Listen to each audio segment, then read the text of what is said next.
여러분, 안녕하세요. 오늘 들려드릴 이야기는 정말 믿기 힘든 이야기입니다. 이집트 최고 부잣집 딸이 한국 병원에서 수술을 받았습니다. 그런데 이게 끝이 아니었습니다. 그녀는 한국에 남아서 유학을 했고 한국 남자를 만나 결혼까지 했습니다. 집안의 거센 반대도 있었고 문화적 충돌도 있었습니다. 하지만 그녀는 포기하지 않았습니다. 도대체 한국의 무엇이 이 여성을 이렇게 변화시킨 걸까요? 그리고 그녀가 선택한 한국 남자는 누구일까요? 중간에는 상상도 못할 반전이 기다리고 있습니다. 이 이야기를 들으시면 한국이 얼마나 매력적인 나라인지 새삼 느끼게 되실 겁니다. 영상이 마음에 드셨다면 구독과 좋아요, 알림 설정 부탁드립니다. 그리고 지금 어디서 이 이야기를 듣고 계신지 댓글로 꼭 알려주세요. 여러분께 행운이 찾아올 겁니다. 자, 그럼 이집트 금수저 아가씨의 놀라운 인생 역전 이야기 지금 시작합니다. 2023년 가을, 이집트 카이로의 초호화 저택에서 한 여성이 고통스러운 표정으로 침대에 누워 있었습니다. 마리암 압둘라, 28살의 그녀는 이집트에서 손꼽히는 재벌가의 외동딸이었죠. 아버지 하산 압둘라는 카이로에서 가장 큰 건설 회사를 소유한 사업가였고, 어머니 라일라는 명문가 출신이었습니다. 마리암은 태어날 때부터 금수저를 물고 태어났다는 말이 딱 맞는 사람이었습니다. 저택에는 하인이 10명이 넘었고 차고에는 고급 자동차가 5대나 있었습니다. 마리암은 스위스 국제학교를 나왔고 런던에서 경영학을 전공했습니다. 파리, 밀라노, 뉴욕을 집처럼 드나들며 쇼핑을 즐겼죠. 하지만 이 모든 부와 명예에도 불구하고 마리암에게는 해결할 수 없는 문제가 하나 있었습니다. 바로 원인 모를 복통이었습니다. 20살 때부터 시작된 통증은 해가 갈수록 심해졌습니다. 처음에는 그냥 생리통이려니 생각했죠. 하지만 생리기간이 아닐 때도 아팠고 식사 후에는 더욱 심했습니다. 때로는 너무 아파서 침대에서 일어나지도 못할 정도였습니다. 부모님은 걱정했고 유럽 최고의 병원들을 찾아다녔습니다. 런던, 파리, 취리히, 베를린의 유명 병원들을 모두 다녔죠. 검사비만 수억 원이 들었지만 아버지는 개의치 않았습니다. 딸이 건강하다면 돈은 문제가 아니었으니까요. 하지만 결과는 늘 같았습니다. 검사상으로는 이상이 없다는 거였죠. 의사들은 스트레스성 복통이라고 했고 과민성 대장증후군이라고도 했습니다. 어떤 의사는 심리적인 문제일 수 있다며 정신과 상담을 권하기도 했습니다. 마리암은 점점 지쳐갔습니다. 자신이 정말 정신병이 있는 건 아닐까 하는 생각마저 들었거든요. 8년이라는 세월 동안 마리암은 수없이 많은 진통제를 먹었습니다. 가방 속에는 언제나 진통제가 들어있었고 친구들과의 약속 전에는 미리 약을 먹고 나갔습니다. 혹시라도 모임 중에 통증이 오면 창피할까봐 두려웠거든요. 친구들은 마리암이 왜 그렇게 조심스럽게 행동하는지 이해하지 못했습니다. 화려한 파티에 가서도 마리암은 음식을 거의 먹지 않았습니다.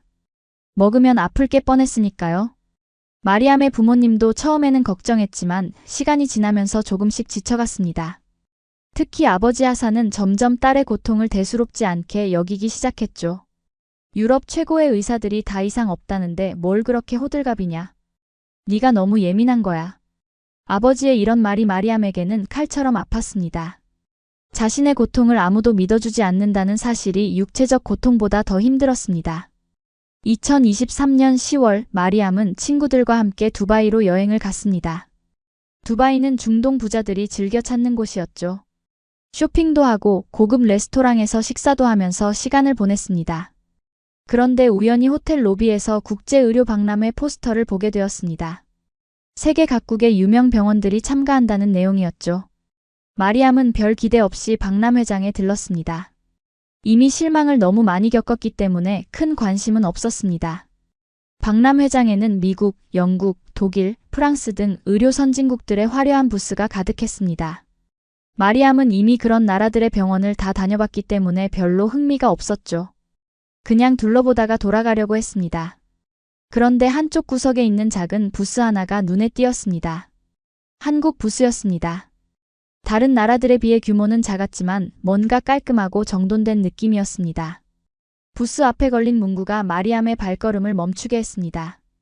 환자가 아닌 사람을 봅니다. 증상이 아닌 삶을 치료합니다. 마리암은 그 문구를 보는 순간 가슴이 뭉클했습니다. 지난 8년 동안 자신이 원했던 게 바로 이거였거든요. 환자가 아닌 사람으로 대접받는 것, 증상만 보는 게 아니라 자신의 삶 전체를 이해해주는 것. 마리암은 자신도 모르게 부스 안으로 들어갔습니다. 부스 안에는 한국인 의사와 아랍어를 구사하는 코디네이터가 있었습니다. 코디네이터가 환한 미소로 마리암을 맞이했습니다. 어서 오세요. 한국 의료에 관심이 있으신가요? 마리암은 조금 주저하다가 말했습니다.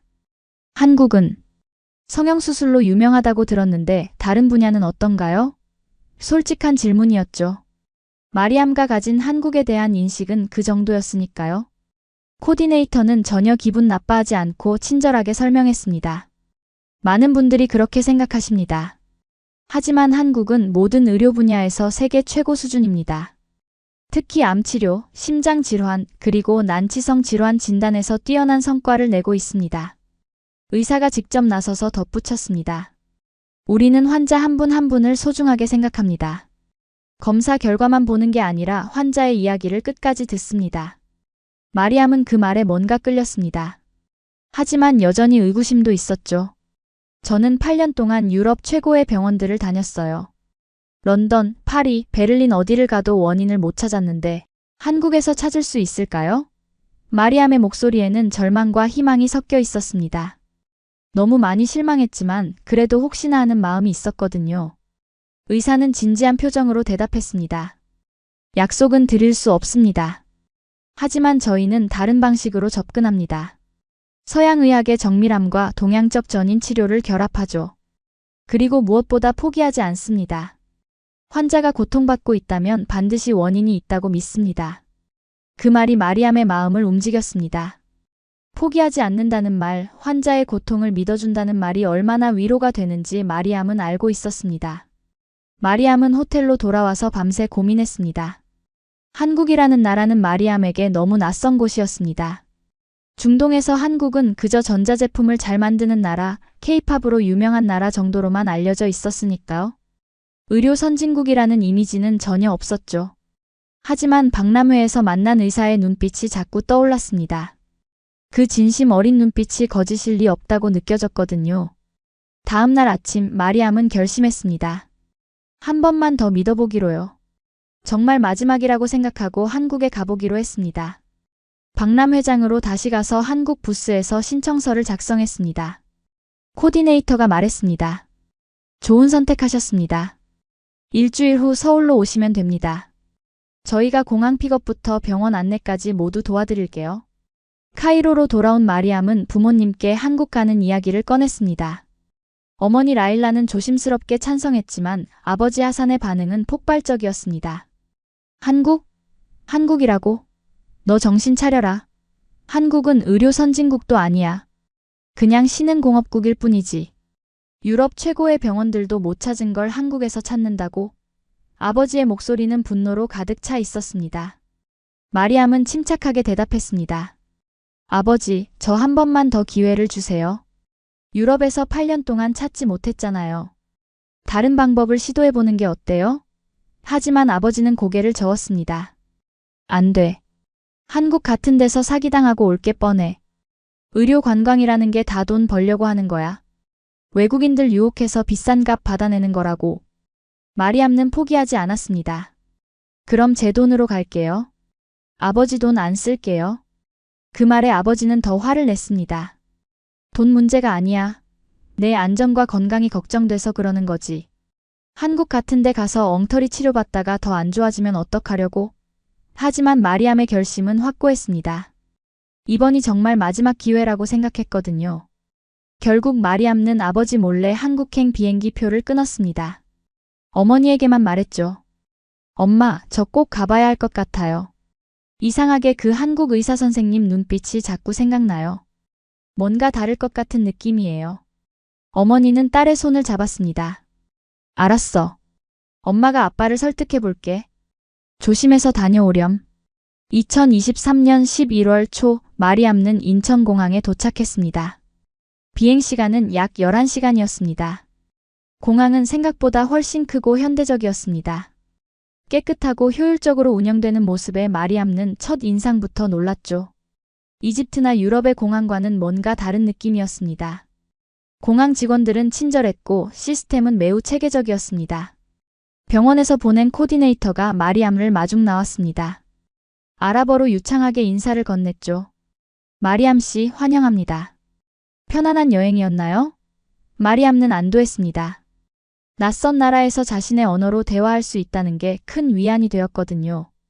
차를 타고 서울로 향하는 동안 마리암는 창밖 풍경에 계속 놀랐습니다. 한강을 건너는 다리, 높이 솟은 빌딩들, 질서정연한 도로, 깨끗한 거리. 모든 게 인상적이었습니다. 이집트의 카이로는 혼잡하고 시끄러웠지만 서울은 달랐습니다. 복잡하면서도 정돈되어 있었고 바쁘면서도 질서가 있었죠. 코디네이터가 설명했습니다. 서울은 1,000만 명이 사는 대도시입니다. 하지만 의료 시스템은 매우 선진적이죠. 응급실까지 10분 이내에 도착할 수 있을 정도로 병원이 많습니다. 병원에 도착한 건 저녁 6시쯤이었습니다. 하지만 병원은 여전히 활기차게 돌아가고 있었습니다. 환자들이 오가고 의료진들이 바쁘게 움직였죠. 마리암을 맞이한 사람은 김수진이라는 여의사였습니다. 30대 후반쯤 되어 보이는 김 선생은 온화한 미소로 마리암을 맞았습니다. 통역사를 통해 전달되는 김 선생의 첫마디는 따뜻했습니다. 마리암 씨, 먼 길 오시느라 고생 많으셨어요. 오늘은 푹 쉬시고 내일부터 천천히 이야기를 나눠봅시다. 급하게 서두르지 않을 거예요. 그 말에 마리암는 안심했습니다.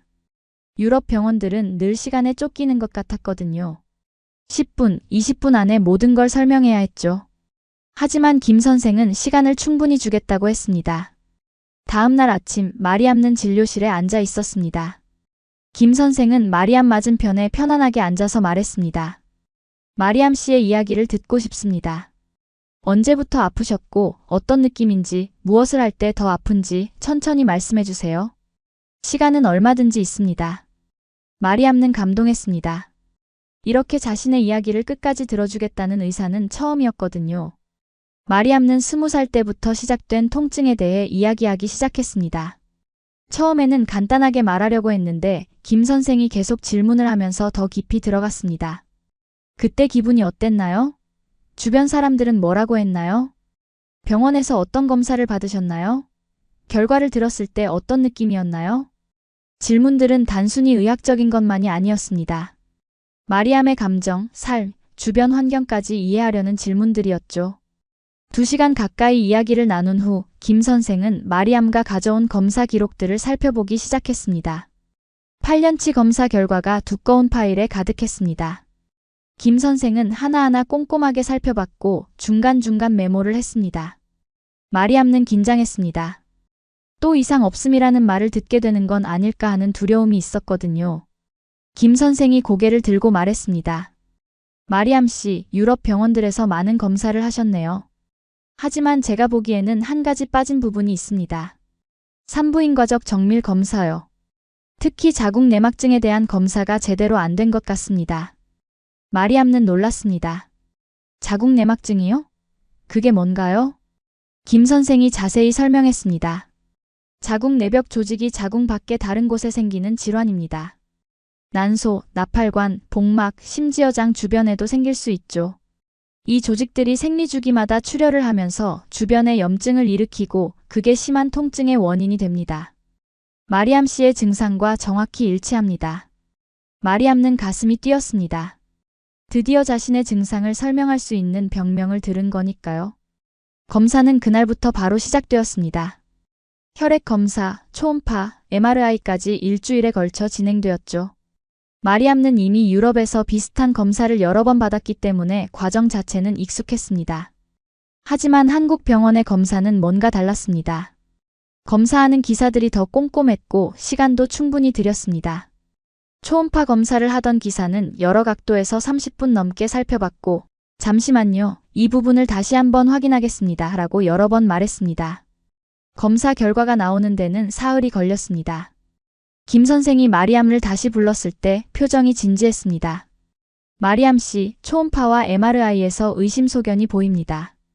난소에 낭종이 있고 복막 쪽에도 이상한 부분이 보여요. 확진을 위해서는 복강경 검사가 필요할 것 같습니다. 마리암는 떨렸습니다. 드디어 뭔가 찾은 걸까요? 8년 만에 처음으로. 복강경 검사는 작은 수술이었습니다. 배에 구멍을 뚫고 카메라를 넣어서 복강 내부를 직접 보는 거죠. 전신 마취가 필요했습니다. 검사 날짜가 잡혔고 말이 없는 긴장과 기대 속에서 그날을 기다렸습니다.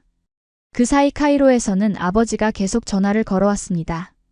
당장 돌아와라. 한국 의사들 말 믿지 마라. 그냥 돈 뜯어내려고 하는 거야. 하지만 마리암는 흔들리지 않았습니다. 김 선생의 눈빛을, 간호사들의 친절함을, 병원의 체계적인 시스템을 보면서 마리암는 확신했습니다. 여기는 다르다고요. 정말로 환자를 위하는 곳이라고요. 그리고 무엇보다 처음으로 자신의 고통을 진지하게 받아들여주는 곳이었습니다. 복강경 검사 당일 마리암는 수술복으로 갈아입고 수술실로 들어갔습니다. 김 선생이 수술복을 입고 마리암을 맞이했습니다. 걱정하지 마세요. 저희가 잘 볼게요.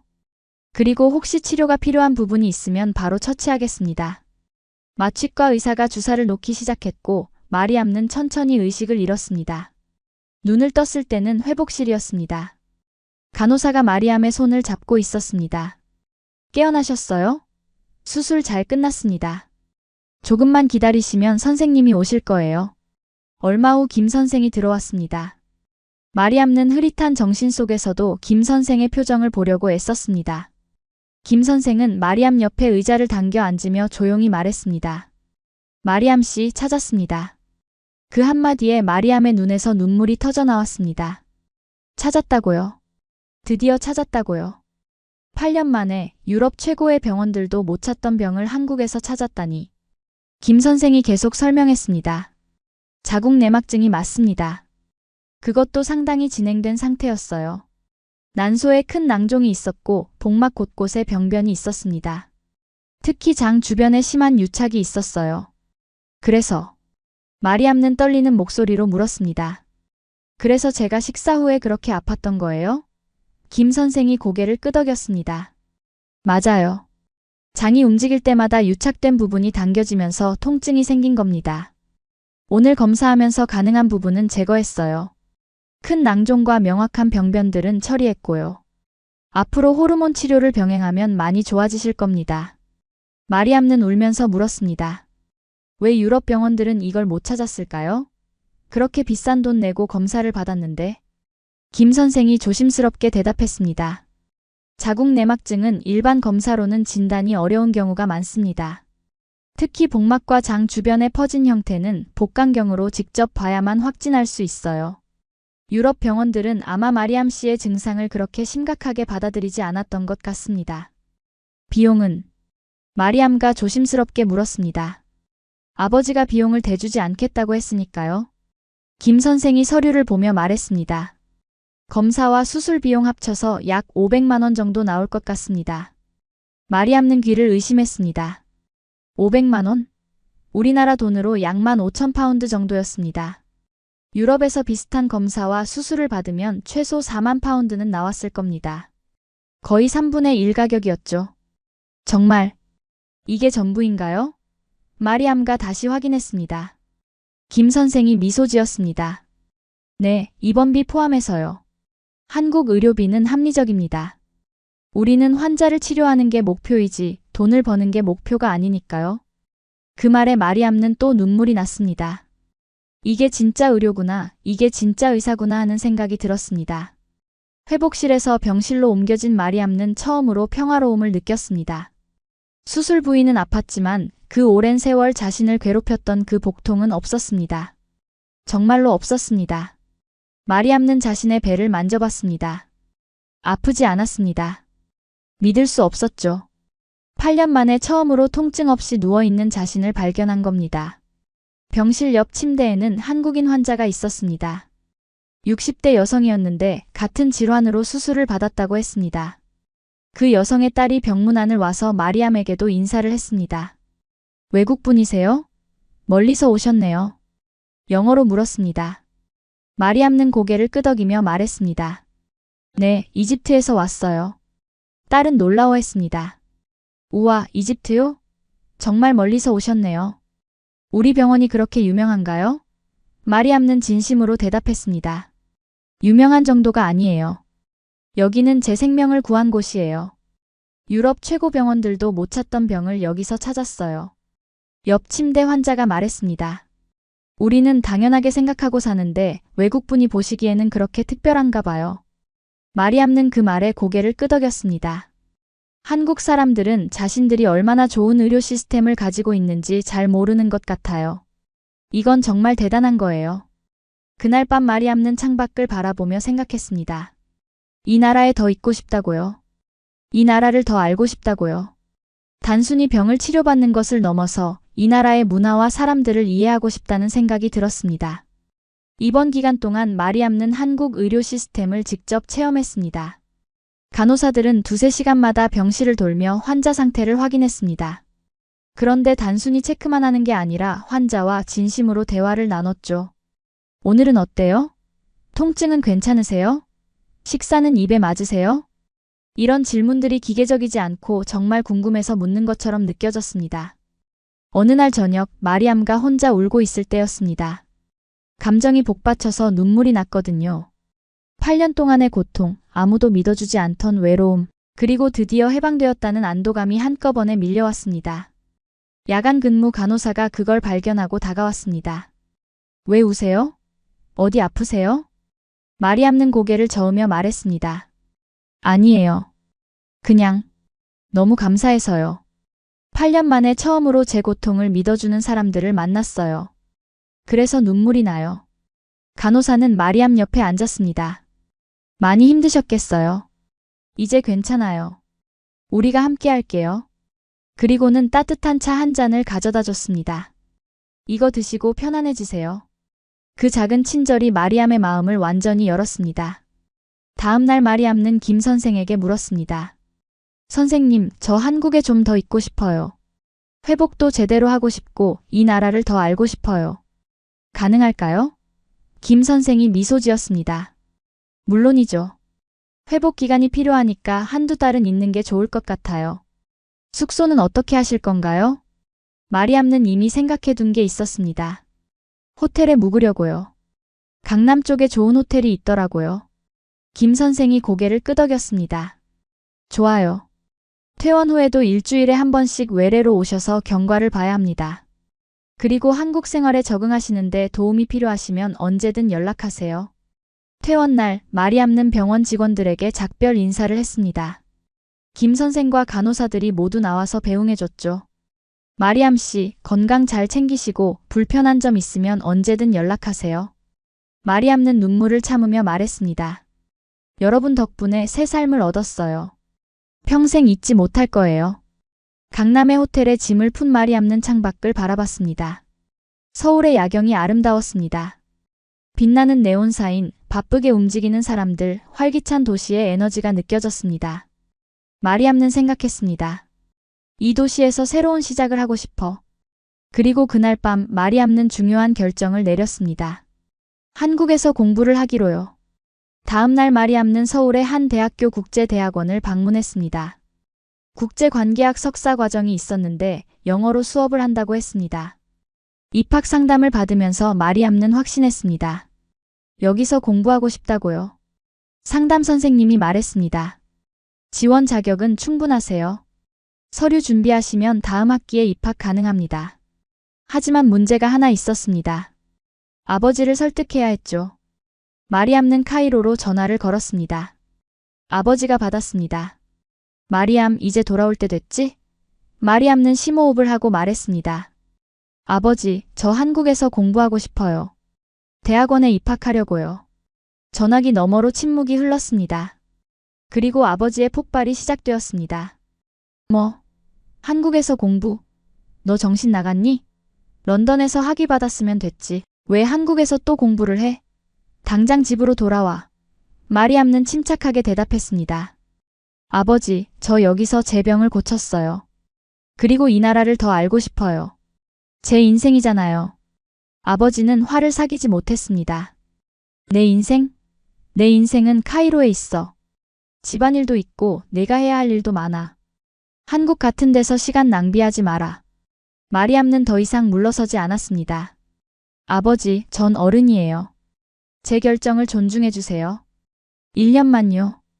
1년 동안만 여기서 공부하게 해주세요. 결국 아버지는 화를 내며 전화를 끊었습니다. 하지만 마리암는 포기하지 않았습니다. 어머니에게 따로 전화를 걸어서 설명했고 어머니가 아버지를 설득하겠다고 약속했습니다. 며칠 후 어머니로부터 연락이 왔습니다. 아빠가 1년만 하라고 하셨어. 그 대신 진짜 1년만이야. 알았지? 마리암는 기뻤습니다. 1년이면 충분했습니다. 석사 과정을 마칠 수 있는 시간이었으니까요. 서류를 준비해서 대학원에 지원했고 2달 후 합격 통지를 받았습니다. 2025년 3월 마리암는 정식으로 한국 대학원생이 되었습니다. 캠퍼스 생활은 신선했습니다. 세계 각국에서 온 학생들과 함께 공부하면서 마리암는 새로운 세상을 경험했습니다. 특히 한국 학생들의 열정에 감동했죠. 밤늦게까지 도서관에서 공부하고 팀 프로젝트에 최선을 다하는 모습이 인상적이었습니다. 그러던 어느 날 도서관에서 책을 찾다가 한 남자와 부딪혔습니다. 책들이 바닥에 쏟아졌고 두 사람은 동시에 몸을 굽혀 책을 주웠습니다. 그 순간 눈이 마주쳤죠. 남자는 30 초반쯤 되어 보이는 한국인이었습니다. 죄송합니다. 제가 앞을 안 보고 걸었네요. 유창한 영어로 사과했습니다. 마리암도 사과했습니다. 아니에요. 제가 조심했어야죠. 남자가 마리암가 들고 있던 책 제목을 보고 말했습니다. 중동 정치사? 흥미로운 주제네요. 전공이 국제관계학이세요? 마리암는 고개를 끄덕였습니다. 네, 대학원생이에요. 남자가 미소 지었습니다. 저는 박민준이라고 합니다. 여기 교수예요. 정치학과에서 가르치고 있죠. 그렇게 둘의 인연이 시작되었습니다. 민준은 서울대학교에서 박사 학위를 받고 이 대학에서 조교수로 일하고 있었습니다. 중동 정치가 전공이었기 때문에 마리암과 이야기할 거리가 많았죠. 며칠 후 민준이 마리암에게 커피를 제안했습니다. 중동 정치에 대해 더 이야기하고 싶은데 시간 괜찮으세요? 캠퍼스 근처 카페에서 마리암과 민준은 처음으로 제대로 된 대화를 나눴습니다. 민준은 이집트 현대사에 대해 해박한 지식을 가지고 있었고 마리암는 그의 관점이 신선하다고 느꼈습니다. 한국 사람이 이집트에 대해 이렇게 잘 알다니 놀랍네요. 마리암의 말에 민준이 웃었습니다. 제 박사 논문이 중동 민주화 운동에 관한 거였어요. 이집트의 아랍의 봄도 연구했죠. 대화를 나누면서 마리암는 민준이 단순히 지식만 있는 게 아니라 진정으로 중동 사람들을 이해하려고 노력한다는 걸 느꼈습니다. 편견 없이 바라보고 존중하는 태도가 돋보였죠. 민준도 마리암에게 끌렸습니다. 그녀의 지적인 매력, 솔직한 성격, 그리고 무엇보다 한국을 진심으로 좋아하는 모습이 매력적이었습니다. 그런데 어떻게 한국에 오시게 됐어요? 유학생들 대부분 미국이나 유럽으로 가는데. 민준의 질문에 마리암는 자신의 이야기를 들려줬습니다. 8년간의 고통, 유럽 병원들의 오진, 그리고 한국에서의 치유. 민준은 진지하게 들었고 마리암의 손을 꼭 잡았습니다. 정말 힘드셨겠어요. 그런데 이제는 괜찮으시죠? 마리암는 고개를 끄덕였습니다. 네, 한국이 저를 살렸어요. 그래서 이 나라를 더 알고 싶었어요. 민준이 미소 지었습니다. 한국을 제대로 알려면 한국어를 배워야 해요. 제가 가르쳐 드릴까요? 그렇게 민준은 마리암의 한국어 선생님이 되었습니다. 일주일에 2~3번 두 사람은 만나서 한국어 공부를 했습니다. 물론 공부만 한 건 아니었죠. 함께 밥도 먹고 서울 곳곳을 구경하기도 했습니다. 민준은 마리암을 경복궁, 북촌 한옥마을, 남산타워 같은 관광지에 데려갔습니다. 하지만 더 인상적이었던 건 일반인들이 가는 곳이었습니다. 동네 시장, 작은 식당, 한강공원 같은 곳 말이죠. 이게 진짜 한국이에요. 화려한 관광지보다 이런 곳에서 한국 사람들의 진짜 삶을 볼 수 있죠. 민준의 말에 마리암는 고개를 끄덕였습니다. 망원시장에서 떡볶이를 먹고 한강에서 치맥을 즐기고 동네 찜질방에서 땀을 흘리면서 마리암는 한국 문화 속으로 깊이 들어갔습니다. 두 사람의 관계는 자연스럽게 발전했습니다. 처음엔 친구였지만 시간이 지나면서 서로에게 특별한 감정이 생겼죠. 어느 봄날 저녁 한강공원을 걷던 민준이 조심스럽게 물었습니다. 마리암 씨, 저 질문 하나 해도 될까요? 마리암는 고개를 끄덕였습니다. 뭐든 물어보세요. 저와 사귀어 주시겠어요? 민준의 얼굴은 빨개졌습니다. 33세 대학 교수답지 않게 수줍어하는 모습이었죠. 마리암는 웃었습니다. 교수님이 왜 그렇게 긴장하세요? 민준이 진지하게 말했습니다. 마리암 씨가 특별해서요. 제가 만난 사람 중 가장 특별해요. 마리암의 가슴이 뛰었습니다. 사실 그녀도 민준에게 끌리고 있었거든요. 하지만 걱정도 있었습니다. 문화가 다르고 종교도 다르고 무엇보다 아버지가 절대 허락하지 않을 게 뻔했으니까요. 하지만 그 순간 마리암는 결심했습니다. 한 번쯤은 자신의 마음대로 살아보기로요. 네, 좋아요. 마리암의 대답에 민준의 얼굴이 환해졌습니다. 그날 밤 한강 둔치에서 두 사람은 손을 잡고 걸었습니다. 벚꽃잎이 바람에 날리고 강물은 반짝였습니다. 마리암는 생각했습니다. 이게 사랑인가 보다. 이렇게 마음이 따뜻해지는 게. 하지만 행복한 시간은 오래가지 않았습니다. 한 달 후 카이로에서 어머니가 전화를 걸어왔습니다. 마리암, 아빠가 내 사진을 봤어. 남자랑 손잡고 걷는 거. 마리암는 가슴이 철렁했습니다. 누군가 사진을 찍어서 아버지에게 보낸 모양이었습니다. 카이로의 지인 중 서울에 있는 사람이 있었거든요. 엄마, 저. 마리암가 말하려는데 어머니가 먼저 말했습니다. 아빠가 당장 돌아오래. 안 그러면 생활비를 끊겠대. 마리암는 당황했습니다. 물론 자신에게도 돈이 있었지만 아버지가 이렇게 나올 줄은 몰랐습니다. 엄마, 저 사랑하는 사람이 생겼어요. 그 사람 정말 좋은 사람이에요. 어머니는 한숨을 쉬었습니다.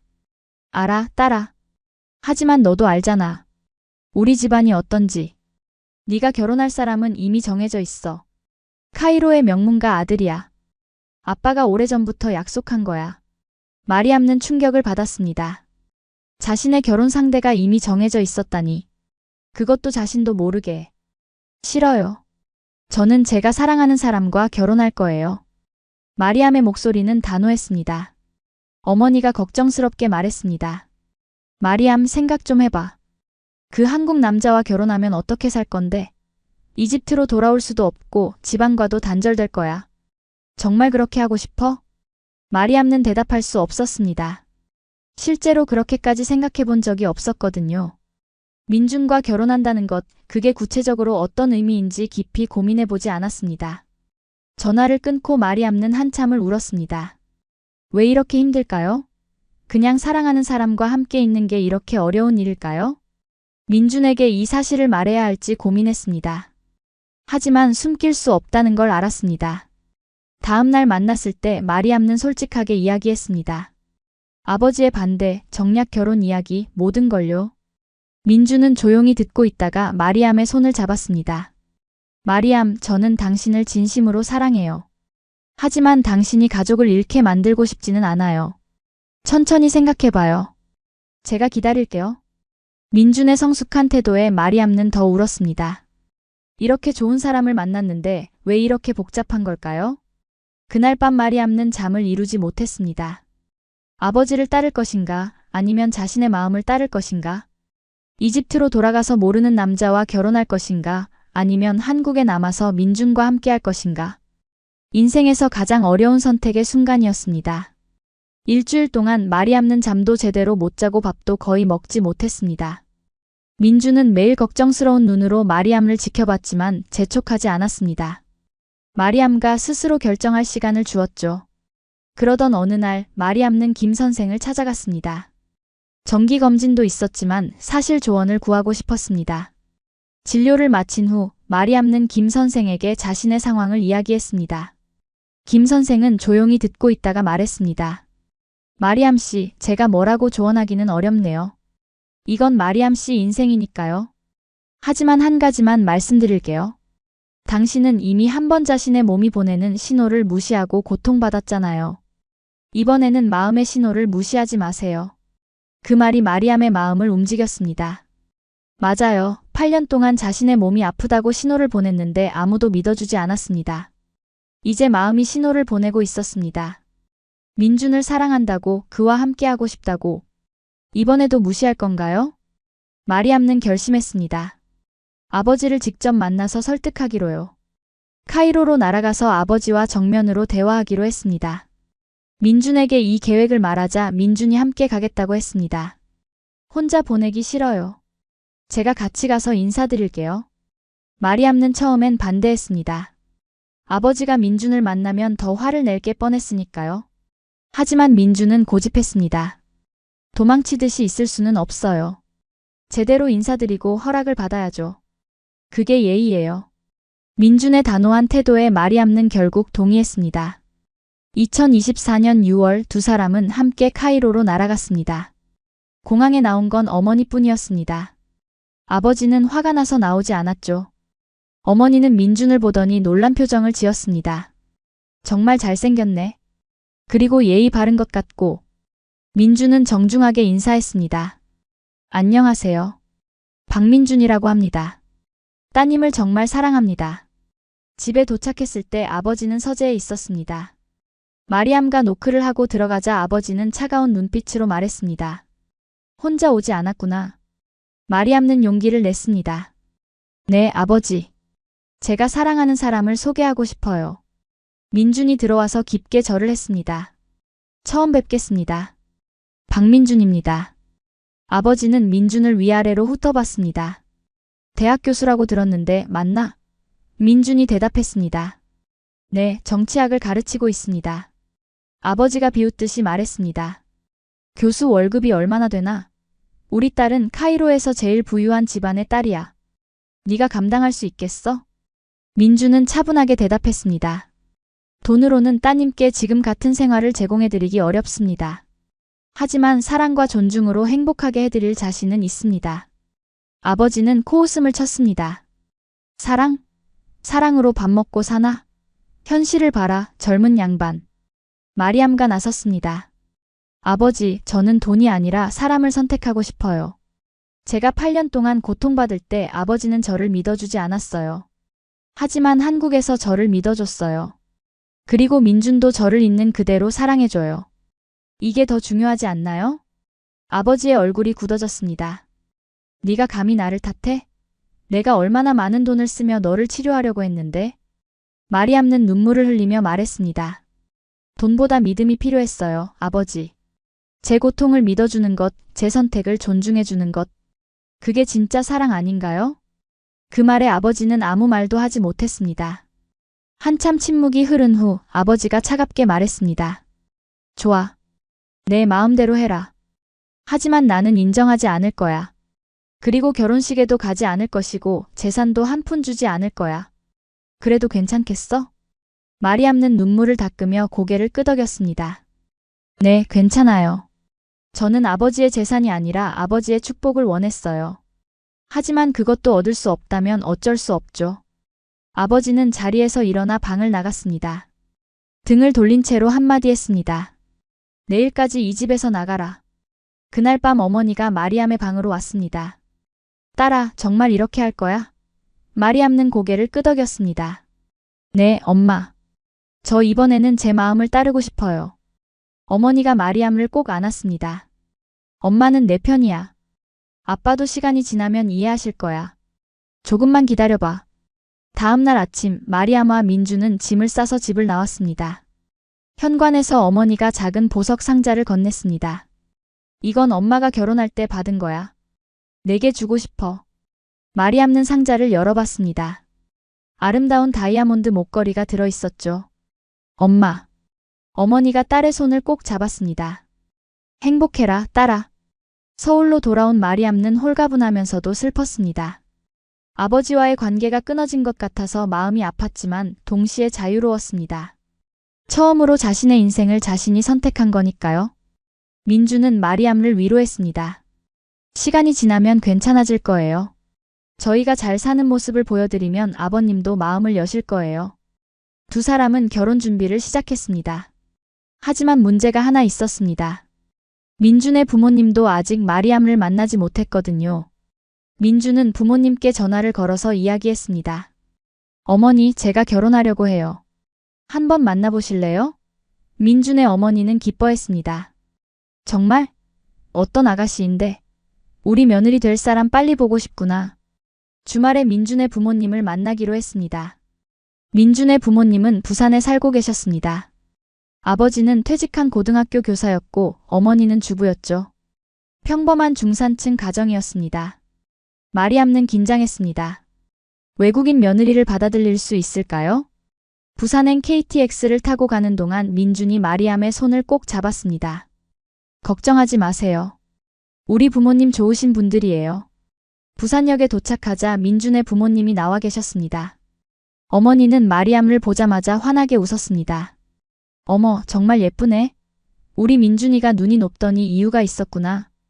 민준의 집은 아파트였습니다. 크지는 않았지만 따뜻한 느낌이었죠. 어머니가 정성껏 차려놓은 음식들이 식탁 가득했습니다. 외국인이라고 해서 뭘 좋아할지 몰라서 여러 가지 준비했어. 입에 안 맞으면 말해. 어머니의 배려에 마리암는 감동했습니다. 식사를 하면서 민준의 아버지가 물었습니다. 마리암 씨, 우리 민준이랑 어떻게 만났어요? 마리암는 도서관에서 부딪힌 이야기부터 시작해서 자신의 병 이야기, 한국에 오게 된 이유까지 솔직하게 말했습니다. 민준의 어머니는 눈물을 흘리며 들었습니다. 얼마나 힘들었어요. 그런데 우리나라 병원에서 고쳐졌다니 정말 다행이네. 민준의 아버지가 진지하게 물었습니다. 그런데 종교 문제는 어떻게 하실 건가요? 마리암 씨는 이슬람교도시죠? 마리암는 준비한 대답을 했습니다. 네, 저는 무슬림입니다. 하지만 민준이 기독교나 다른 종교를 가져도 존중할 거예요. 서로의 믿음을 존중하면서 살 수 있다고 생각해요. 민준이 덧붙였습니다. 저는 특별한 종교가 없어요. 하지만 마리암의 종교를 존중할 거고 아이가 생기면 둘 다 배우게 할 생각이에요. 그리고 가장 중요한 건 서로 사랑하고 존중하는 거잖아요. 민준의 아버지가 고개를 끄덕였습니다. 그래, 요즘 세상이 그렇지. 사랑이 가장 중요하지. 식사 후 어머니가 마리암의 손을 잡고 방으로 데려갔습니다. 마리암 씨, 솔직히 처음엔 걱정했어요. 외국인 며느리라니 언어도 다르고 문화도 다른데 어떡하나 싶었죠. 근데 오늘 보니까 마음이 착하고 우리 민준이를 진심으로 사랑하는 게 보여요. 그걸로 됐어요. 어머니가 서랍에서 작은 상자를 꺼냈습니다. 이거 우리 친정 엄마가 주신 건데 며느리 줄 거라고 맡겨두셨어요. 마리암 씨한테 주고 싶어요. 상자 안에는 금반지가 들어 있었습니다. 화려하지는 않았지만 의미가 깊은 물건이었죠. 마리암는 눈물을 흘리며 어머니를 안았습니다. 어머니 감사합니다. 제가 좋은 며느리가 되도록 노력할게요. 어머니가 마리암의 등을 토닥였습니다. 우리 민준이 잘 부탁해요.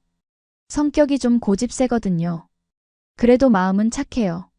두 여자는 한참을 이야기하다가 거실로 돌아왔습니다. 민준의 아버지가 민준에게 말했습니다. 아들, 마리암 씨 좋은 사람이야. 잘 모시거라. 부산에서 돌아오는 KTX 안에서 마리암는 창밖을 바라보며 생각했습니다. 자신의 친정 부모님은 반대하지만 민준의 부모님은 환영해 주셨습니다. 세상이 아이러니했죠. 하지만 적어도 한쪽에서라도 축복을 받는다는 게 감사했습니다. 결혼식 날짜가 잡혔습니다. 2025년 9월 서울의 한 작은 웨딩홀에서 결혼식을 올리기로 했습니다. 화려한 결혼식은 아니었습니다. 마리암의 집안에서는 아무도 오지 않을 거였고 민준의 가족과 친구들만 참석할 예정이었죠. 하지만 마리암는 괜찮았습니다. 진심으로 축하해주는 사람들과 함께하는 게 더 중요했으니까요. 결혼식 일주일 전 마리암는 김 선생을 찾아가서 청첩장을 전달했습니다. 선생님 꼭 오셔야 해요. 선생님이 아니었으면 제가 여기까지 올 수 없었을 거예요. 김 선생이 청첩장을 받으며 미소 지었습니다. 제가 한 건 병만 치료한 건데요. 마리암과 고개를 저었습니다. 아니에요. 선생님이 제 인생을 바꿔주셨어요. 단순히 병만 고친 게 아니에요. 결혼식 전날 밤 마리암는 호텔 방에서 혼자 있었습니다. 내일이면 박민준의 아내가 되는 겁니다. 이집트 카이로의 금수저에서 한국의 평범한 교수 부인으로. 후회되나요? 전혀요. 마리암는 거울을 보며 웃었습니다. 자신의 선택이 옳았다고 행복할 거라고 확신했습니다. 그때 문 앞에서 노크 소리가 들렸습니다. 누구일까요? 문을 열자 어머니가 서 있었습니다. 엄마. 마리암는 깜짝 놀라며 어머니를 안았습니다. 어떻게 여기까지? 어머니가 눈물을 흘리며 말했습니다. 딸 결혼식에 엄마가 어떻게 안 가니?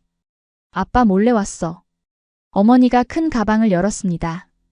안에는 마리암의 할머니가 입었던 전통 드레스가 들어 있었습니다.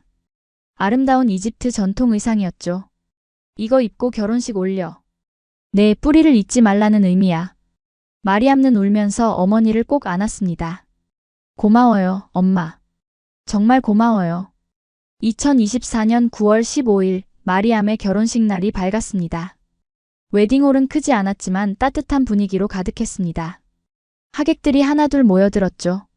민준의 가족, 친구들, 대학 동료들, 그리고 마리암의 대학원 친구들까지. 김 선생도 왔고 마리암을 치료했던 간호사들도 몇 명 왔습니다. 가장 큰 반전은 식이 시작되기 직전에 일어났습니다. 웨딩홀 문이 열리고 한 남자가 들어왔습니다. 마리암의 아버지 하산이었습니다. 마리암는 믿을 수 없다는 표정으로 아버지를 바라봤습니다. 아버지는 딱딱한 표정으로 말했습니다. 딸 결혼식에 아빠가 안 올 수는 없지. 어머니가 아버지 옆에서 미소 지었습니다. 알고 보니 어머니가 어젯밤 아버지를 설득한 거였습니다. 여보, 우리 딸이 평생 우리를 원망하면서 살게 할 거예요? 가서 축복해줘요. 그게 부모 도리예요. 밤새 설득한 끝에 아버지가 마지못해 따라온 거였죠. 하산은 민준에게 다가갔습니다. 민준은 긴장한 표정으로 허리를 숙여 인사했습니다. 장인어른 오셨습니다. 하산이 민준을 위아래로 훑어봤습니다. 그리고 딱딱한 목소리로 말했습니다. 내 딸 울리면 가만 안 둘 거야. 평생 행복하게 해줘야 해. 민준이 진지하게 대답했습니다. 평생 최선을 다하겠습니다. 하산이 잠시 민준을 바라보다가 손을 내밀었습니다. 잘 부탁한다. 그 악수에 마리암는 눈물이 났습니다. 완전한 용서는 아니었지만 적어도 인정은 받은 거니까요. 결혼식이 시작되었습니다. 마리암는 어머니가 준 이집트 전통 드레스를 입고 입장했습니다. 하얀 웨딩 드레스도 아름다웠지만 마리암는 자신의 뿌리를 보여주고 싶었습니다. 금색과 청록색이 어우러진 드레스는 화려하면서도 우아했죠. 하객들이 감탄의 탄성을 질렀습니다. 아버지가 마리암의 팔을 잡고 버진로드를 걸었습니다. 민준을 향해 걸어가면서 아버지가 작은 목소리로 말했습니다. 마리암, 네가 행복하다니 그걸로 됐다. 아빠가 미안하다. 마리암는 눈물을 참으며 고개를 끄덕였습니다. 고마워요, 아빠. 민준 앞에 도착했을 때 하산이 마리암의 손을 민준의 손에 얹어줬습니다. 잘 부탁한다. 민준이 깊게 고개를 숙였습니다. 감사합니다. 평생 행복하게 해드리겠습니다. 예식이 진행되는 동안 마리암는 계속 눈물을 흘렸습니다. 기쁨의 눈물이었죠. 주례를 맡은 민준의 은사교수가 말했습니다. 오늘 이 자리는 두 사람의 결혼식이 아니라 두 문화의 만남입니다. 이집트와 한국, 중동과 동북아시아, 이슬람과 무종교. 서로 다른 배경을 가진 두 사람이 사랑으로 하나가 됩니다. 이것이야말로 진정한 글로벌 시대의 모습입니다. 서약이 끝나고 반지를 교환했습니다. 마리암과 민준의 손가락에 반지를 끼워주는 순간 민준의 손이 떨리고 있었습니다. 긴장한 거죠. 마리암는 웃으며 민준의 손을 꼭 잡았습니다. 민준도 마리암의 손가락에 반지를 끼워줬습니다. 그리고 두 사람은 키스를 했습니다. 피로연이 시작되었습니다. 하객들이 축하 인사를 하러 줄을 섰죠. 김 선생이 다가와서 마리암을 안았습니다. 축하해요, 마리암 씨. 정말 아름다워요. 마리암가 대답했습니다. 선생님 덕분이에요. 선생님이 제 몸을 고쳐주셨기에 이 자리까지 올 수 있었어요. 김 선생이 웃었습니다. 몸을 고친 건 저지만 인생을 바꾼 건 마리암 씨예요. 간호사들도 축하해줬습니다. 입원했을 때 그렇게 아파하시던 분이 이렇게 행복한 모습으로 서 계시다니 정말 감격스러워요. 마리암는 간호사들의 손을 하나하나 잡았습니다. 여러분이 저를 사람으로 대해주셨어요. 환자가 아니라 사람으로요. 그게 저한테는 약보다 더 큰 치료였어요. 민준의 부모님도 기뻐하셨습니다. 어머니는 계속 눈물을 흘렸고 아버지는 민준의 어깨를 토닥이며 말했습니다. 잘했다, 아들. 좋은 사람 만났어. 민준이 대답했습니다. 아버지, 제가 행운아예요. 피로연 중간에 마리암는 깜짝 이벤트를 준비했습니다. 무대에 올라가서 서툰 한국어로 인사를 했습니다. 안녕하세요. 저는 마리암입니다. 오늘 제 결혼식에 와주셔서 감사합니다. 발음이 어눌했지만 진심이 담겨 있었습니다. 하객들이 박수를 쳤습니다. 저는 이집트에서 왔습니다. 처음에는 병 치료하러 한국에 왔습니다. 그런데 한국에서 새 인생을 찾았습니다. 마리암는 눈물을 참으며 계속했습니다. 한국은 제 몸만 고쳐준 게 아니에요. 제 마음도 고쳐줬어요. 그리고 제 인생도 바꿔줬어요. 한국 사람들은 저를 외국인으로 보지 않았어요. 그냥 한 사람으로 봐줬어요. 감사합니다. 민준이 무대로 올라와서 마리암의 손을 잡았습니다. 그리고 한국어로 말했습니다. 여러분, 저는 오늘 세상에서 가장 행복한 사람입니다. 마리암을 만난 건 제 인생 최고의 행운입니다. 앞으로 잘 살겠습니다. 두 사람은 하객들을 향해 깊게 절을 했습니다. 피로연이 끝나고 하객들이 하나둘 떠났습니다. 마지막까지 남은 건 양가 부모님들이었습니다. 하산과 라일라, 그리고 민준의 부모님. 네 사람은 어색하게 마주 앉았습니다. 문화도 다르고 언어도 달랐지만 자식을 사랑하는 마음은 같았죠. 민준의 어머니가 먼저 말을 꺼냈습니다. 우리 민준이 잘 부탁드립니다. 사돈댁 따님 정말 좋은 분이에요. 통역을 통해 전달된 말을 듣고 라일라가 대답했습니다. 민준 씨도 훌륭한 분이에요. 우리 딸이 행복할 것 같아 안심이 돼요. 두 어머니는 손을 맞잡았습니다. 하산도 마지못해 인정했습니다. 민준 씨, 내가 오늘까지 반대한 건 딸이 걱정돼서였네. 하지만 오늘 자네 보니까 믿을 만한 사람 같아. 우리 딸 잘 부탁하네. 민준이 깊게 고개를 숙였습니다. 감사합니다, 장인어른. 평생 마리암을 행복하게 해드리겠습니다. 결혼 후 마리암과 민준은 서울의 작은 아파트에서 신혼생활을 시작했습니다. 마리암의 집안에 비하면 아주 작은 공간이었지만 마리암는 행복했습니다. 두 사람이 함께 꾸민 공간이었고 사랑이 가득한 곳이었으니까요. 주말마다 함께 시장에 가서 장을 보고 함께 요리를 하며 시간을 보냈습니다. 마리암는 대학원 공부를 계속했고 민준은 대학에서 강의를 했습니다. 평범한 일상이었지만 마리암에게는 이 평범함이 기적 같았습니다. 통증 없이 하루를 보낼 수 있다는 것, 사랑하는 사람과 함께 있을 수 있다는 것, 이 모든 게 감사했습니다. 어느 날 마리암는 중동 여성들을 위한 비정부 기구에서 연락을 받았습니다.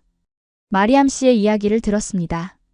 혹시 중동 여성들의 건강 권리 증진을 위한 프로젝트에 참여하실 의향이 있으신가요?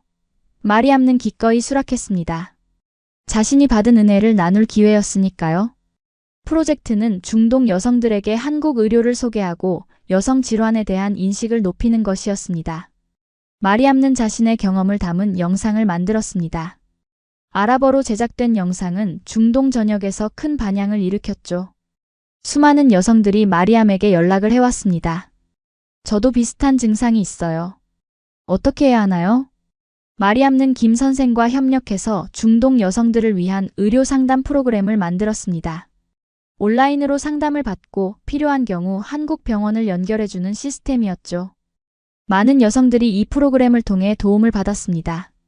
2025년 초 마리암는 놀라운 소식을 들었습니다. 임신이었습니다. 의사는 말했습니다. 자궁 내막증 수술 후에 임신이 어려울 수도 있다고 했었는데 잘 회복되셨나 봐요.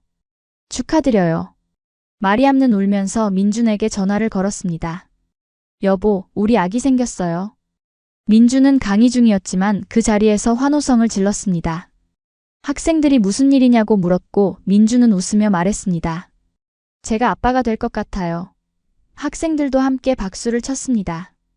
임신 소식을 듣고 양가 부모님들이 모두 기뻐했습니다. 하산은 카이로에서 전화를 걸어왔습니다. 딸아, 정말 축하한다. 할아버지가 되다니 믿기지 않는구나. 아버지의 목소리는 부드러워져 있었습니다. 시간이 지나면서 아버지도 마음을 열기 시작한 거죠.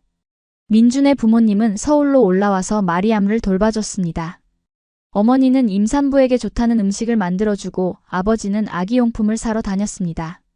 마리암는 이런 따뜻한 관심이 고마웠습니다. 친정 부모님은 멀리 있었지만 시부모님이 친정 부모님처럼 대해주셨으니까요.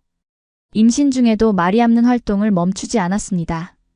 중동 여성 건강 캠페인을 계속했고 온라인 강연도 했습니다. 제가 임신할 수 있었던 건 한국 의료 덕분입니다. 적절한 치료를 받으면 여러분도 건강한 삶을 살 수 있어요. 마리암의 메시지는 많은 여성들에게 희망을 줬습니다. 2025년 9월 마리암는 건강한 아들을 낳았습니다. 아기는 아버지를 닮아 까만 머리에 동그란 눈을 가졌습니다. 이름은 카림 박으로 지었습니다.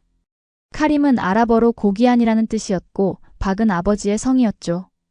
두 문화를 모두 담은 이름이었습니다. 출산 후 병실에서 마리암는 아기를 안고 있었습니다. 민준이 옆에서 아기를 바라보며 말했습니다. 우리 카림이 아빠가 평생 지켜줄게. 그때 김 선생이 병문 안을 왔습니다. 축하해요, 마리암 씨. 정말 건강한 아기네요. 마리암과 김 선생에게 말했습니다. 선생님, 이 아기는 선생님이 주신 선물이에요. 선생님이 저를 치료해주지 않았다면 이 아이는 태어나지 못했을 거예요. 김 선생이 고개를 저었습니다. 아니에요. 마리암 씨가 포기하지 않았기에 가능했어요. 그리고 사랑이 있었기에 가능했죠. 카림의 100일 잔치는 한국 전통 방식으로 했습니다. 돌상을 차려놓고 친척들과 친구들을 초대했습니다. 하산과 라일라도 카이로에서 날아왔습니다. 하산은 손자를 안고 연신 웃었습니다. 우리 카림이 할아버지 닮아서 잘생겼네. 라일라가 마리암에게 작은 상자를 건넸습니다. 이건 내 할아버지가 차셨던 시계야. 카림이 크면 물려주렴. 마리암는 감동했습니다. 어머니가 이집트 가문의 전통을 카림에게 이어주려는 거였죠.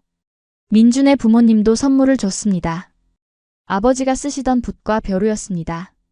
우리 집안은 대대로 학자였단다. 카림이도 공부 잘하는 아이로 자라면 좋겠구나. 두 집안의 전통이 카림에게로 이어지고 있었습니다. 100일 잔치가 끝나고 하산이 민준에게 말했습니다. 민준 씨, 내가 처음에 많이 반대했지. 하지만 오늘 보니 내가 틀렸어. 자네는 정말 우리 딸을 행복하게 했네. 고맙네. 민준이 깊게 절을 했습니다. 장인어른 감사합니다. 앞으로도 잘하겠습니다. 2025년 2월 마리암의 삶은 완전히 달라져 있었습니다. 이집트 카이로의 금수저에서 서울의 평범한 주부이자 엄마가 되었죠. 하지만 마리암는 이 평범한 삶이 훨씬 더 행복했습니다. 사랑하는 남편, 건강한 아들, 그리고 통증 없는 매일. 이것이 마리암가 꿈꾸던 삶이었습니다. 마리암는 대학원을 졸업하고 중동과 한국을 연결하는 문화교류 단체에서 일하기 시작했습니다. 주로 중동 여성들의 한국 의료 관광을 돕고 여성 건강인식 개선 캠페인을 진행했죠. 마리암의 이야기는 중동 전역에 알려졌고 많은 매체에서 인터뷰 요청이 들어왔습니다. 어느 날 한 아랍 방송국에서 다큐멘터리 제작을 제안했습니다. 한국에서 새 삶을 찾은 이집트 여성이라는 제목으로 마리암의 이야기를 담고 싶다는 거였습니다. 마리암는 고민 끝에 수락했습니다. 자신의 경험이 더 많은 사람들에게 도움이 될 수 있다면 기꺼이 나누고 싶었으니까요. 촬영팀이 서울로 와서 일주일 동안 마리암의 일상을 촬영했습니다. 아침에 일어나 가족과 아침을 먹는 모습, 병원에서 검진받는 모습, 중동 여성들과 온라인 상담하는 모습, 그리고 저녁에 민준, 카림과 함께 보내는 시간까지. 평범하지만 행복한 일상이었습니다. 인터뷰에서 마리암는 솔직하게 말했습니다. 저는 8년 동안 고통받았습니다. 돈도 많이 있었고 최고의 병원을 다녔지만 아무도 제 병을 찾아주지 못했어요. 하지만 한국에서 달랐습니다. 여기서는 환자를 숫자가 아니라 사람으로 봅니다. 그게 가장 큰 차이였어요. 그리고 한국에서 저는 사랑도 만났습니다. 제 남편 민주는 제가 아플 때 곁에 있어줬어요. 부자가 아니어도 같은 문화권이 아니어도 진심으로 사랑하면 행복할 수 있다는 걸 배웠습니다. 마리암의 눈에는 눈물이 고였습니다. 한국은 제게 몸의 건강, 마음의 평화, 그리고 사랑을 모두 준 나라입니다. 다큐멘터리가 방송된 후 반응은 폭발적이었습니다. 중동 전역에서 한국에 대한 관심이 높아졌고 특히 여성들 사이에서 한국 의료에 대한 문의가 쏟아졌습니다. 마리암는 바빠졌지만 보람찼습니다. 자신처럼 고통받던 여성들이 도움을 받는 모습을 볼 때마다 가슴이 뿌듯했으니까요. 한국 정부에서도 마리암의 활동을 인정했습니다. 2026년 가을, 마리암는 한국 의료 한류 홍보대사로 임명되었습니다. 시상식에서 마리암는 한국어로 짧은 소감을 밝혔습니다. 감사합니다. 한국은 제 제2의 조국입니다. 앞으로도 한국과 중동을 연결하는 다리 역할을 열심히 하겠습니다. 민주는 언제나 마리암을 응원했습니다. 당신이 자랑스러워요. 고통을 겪었지만 그 경험을 다른 사람들을 돕는 데 쓰고 있잖아요. 마리암가 대답했습니다. 당신이 있어서 가능한 일이에요. 당신이 저를 믿어줬으니까요. 어느 주말 마리암과 민주는 카림을 데리고 한강공원을 산책했습니다. 카림은 이제 4달이 되어 옹알이를 시작했습니다. 민준이 카림을 안고 걸으며 말했습니다. 우리 카림이는 두 문화의 장점을 모두 물려받을 거예요. 이집트의 역사와 자부심, 한국의 근면과 혁신. 멋진 사람으로 자랄 거예요. 마리암가 남편의 팔을 끼며 말했습니다. 그리고 가장 중요한 건 사랑이죠. 서로 다른 것을 존중하고 사랑하는 법을 배울 거예요. 세 식구는 한강변을 따라 천천히 걸었습니다. 저녁 노을이 아름다웠고 한강은 잔잔하게 흘렀습니다. 그날 밤 집으로 돌아와서 마리암는 일기를 썼습니다. 2024년 11월 저는 절망 속에서 한국에 왔습니다. 마지막 희망을 찾아서요. 그리고 한국은 제게 치유를 줬습니다. 하지만 단순히 몸의 치유만이 아니었습니다. 한국은 제게 새로운 인생을, 사랑을, 가족을, 그리고 희망을 줬습니다. 지금 저는 세상에서 가장 행복한 사람입니다. 화려한 금수저 삶보다 이 평범한 일상이 훨씬 더 소중합니다. 왜냐하면 이건 제가 선택한 삶이고 사랑으로 가득한 삶이니까요. 한국에 온 건 제 인생 최고의 결정이었습니다. 마리암는 일기를 덮고 창밖을 바라봤습니다. 서울의 야경이 반짝이고 있었습니다. 이 도시 어딘가에는 마리암처럼 고통받고 있는 사람들이 있을 겁니다. 희망을 잃고 절망하는 사람들이요. 마리암는 다짐했습니다. 그들에게 희망을 주는 사람이 되겠다고요. 민준이 카림을 재우고 돌아와서 마리암 옆에 앉았습니다. 뭐 생각해요? 마리암가 미소 지으며 대답했습니다. 우리가 얼마나 축복받았나 생각하고 있었어요. 그리고 이 축복을 나눠야겠다고 다짐했어요. 민준이 마리암의 손을 잡았습니다. 함께하죠.